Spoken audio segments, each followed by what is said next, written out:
Good morning, everybody. It's 11 minutes past 7 o'clock right now, and time for the Orthopedic Minute, which means it's time to visit with our friends from DMOS. That's Michelle. right. And joining us here this morning, Mark Fox. Thank you for coming in here today. You have an interesting topic to talk about. But first, we want to talk about your title. Yeah, You're an interventional physiatrist. Physiatrist. Right. Don't think I've ever uttered that word before this morning. What in the world is a physiatrist? You wouldn't be alone. I think a lot of people confuse us with psychiatrists or podiatrists. What a physiatrist is someone that specializes in rehabilitation of chronic musculoskeletal conditions as well as traumatic events like spinal cord injuries, strokes, things like that.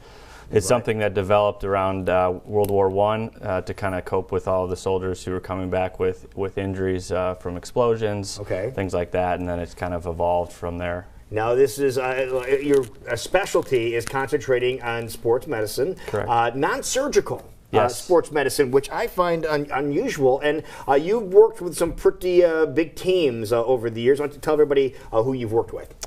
So I've worked with the Dallas Stars, the Cleveland Indians, the Cleveland Cavaliers. Right now I'm working with Simpson College.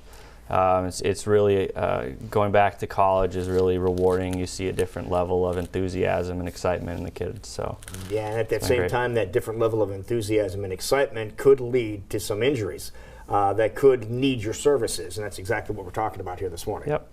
Okay, now we are specifically talking about something that is called one sport name. It has a name of a sport, but doesn't necessarily mean you have to play that sport in order to have this injury. We're talking about tennis elbow. Why don't you explain what this is all about? So tennis elbow is interesting. It does happen in certain tennis players, but what it is tendons are things where the muscle attaches the bone through a tendon. The muscles in your forearm that bring your wrist back, bring your fingers up, and bring your palm up all attach to the same place on the outside of your elbow, called the lateral epicondyle. Okay. So tennis elbow is fatigue, either an injury or just chronic stress of the tendon that attaches to the outside of the elbow. So people that do repetitive things or have injured themselves, bringing their wrist back, bringing their palm up, and bringing their fingers up, as you can imagine, typing, different things like that. It all puts a lot of stress on the outside of the elbow, and that's what's called tennis elbow. All right, so somebody working on a computer, for example, could develop what is considered tennis elbow. Mm-hmm. Yes. So just that constant repetitious activity. A big one now, I mean, it's similar to tennis, but I'm getting a lot of pickleballers. Of course, pickleball, that's getting very popular. Pickleball. Yeah, so pickleballers have been very common, and then people who like to do home improvement projects who are maybe using the wrong tool for these, instead of power drills, hand drills, things like that. That's all really putting a lot of force on the outside of your elbow. Okay, and how long does it take to injure yourself in order to need something done? So that's a great question. There's, typical injuries you'd think of with athletes where they do something very traumatic and they may tear the tendon or do something like that. That would need treatment pretty much immediately. But there's a large population of people who over the course of weeks to months have done something repetitively, and it just kind of starts up slowly, and then they noticed, 3 months later, man, it's really hurting. I'm not sleeping. It's waking me up if I bump it. Is this something that would hurt all the time? I'm trying to diagnose if anybody out there does have this. Is this something that is throbbing all the time? Yes. How does this affect you? You know if you have it. So commonly, you know if you have it. You've tried a bunch of different remedies. People have straps, ice. They go to chiropractors, all that sort of stuff, and nothing seems to get rid of it. It's really just a throbbing on the outside of the elbow. If you bump it, it can be really tender. Again, you can roll on it wrong at night and it'll wake you up. There's a lot of different ways that it bothers people. Didn't know that. So are there ways, and when we are doing activities that we do have that repetition and kind of in that area, are there things we can be doing to kind of prevent this from happening with maybe some exercises to offset it? There are. We call it activity modification, but there are definitely, if you have poor technique in certain things, in terms of using some of your muscles too much, that can definitely cause it. A lot of times it may take a physical or occupational therapist to help you identify those, or a physician to help you identify those things that you may be doing that are making it worse. Yeah, Dr. Mark Fox joining us from DMOS here, talking about what you can do if you're having problems with your elbow, what some people call tennis elbow. But what can you do with this? Because you have something new that is first in the state of Iowa, and no surprise, DMOS has it. Tell everybody what you have. So yeah, so this is something that I was doing for several years at the Cleveland Clinic. Done hundreds of them there. something I wanted to bring to Iowa. It's called TenJet. TenJet. Yeah. Okay. That's the proprietary term. The medical term is percutaneous tendon debridement, or some people will call it a percutaneous needle tenotomy. Tendon debridement, I think, is a better term for it, because what you do, the tendon is supposed to be really organized like a strong rope with hundreds of fibers all going the same way. Muscle pulls on the tendon pulls on the bone.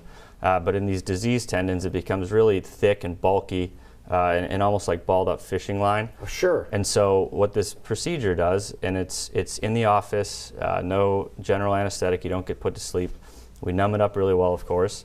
And then the needle on the TenJet machine actually sprays high flow water back into itself, causing a sort of suction. And what I describe it to patients, it's kind of like a carpet cleaner. So it sprays the carpet, gets rid of all the dirt and grime, and then leaves the carpet behind. And the TenJet's very similar. You pass it through the diseased tendon, it helps clean out all the bad tendon and leaves the good remaining fibers behind. So if things get lined up again, is that the whole idea? So you clean it out. It's it's like remodeling a home. You got to do demo first. So you clean it all out with the machine, with the TenJet, and then the body's able to actually go in and do the proper healing that it meant to do months before. How cool Very is that? nice. Yeah.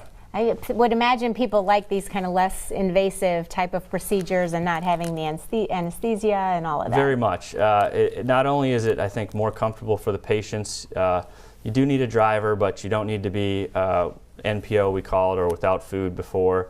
You don't need to worry about any sort of anesthesia risk. And they come in, they get the procedure. There's still a few weeks of some sort of activity modification or immobilization. Okay. But they tend to kind of go about their usual day much quicker. Wow, that is absolutely amazing. And what was the alternative before this TenJet? Well, there's not a great alternative, actually. So the alternatives were repetitive steroid shots. Steroid shots are very helpful in decreasing the pain almost immediately.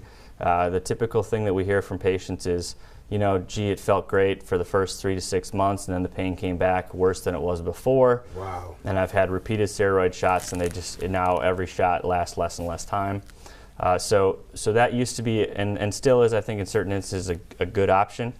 From a surgical standpoint, there's not any great options. They do a similar thing to what I do, except for they have to open up the skin to take a look at the tendon and actually use a scalpel blade, whereas I use ultrasound so I can see the tissue without opening the skin. So I use ultrasound to look at the tissue, and then I pass the needle through the So a needle tissue. goes in, and that's it? Yep.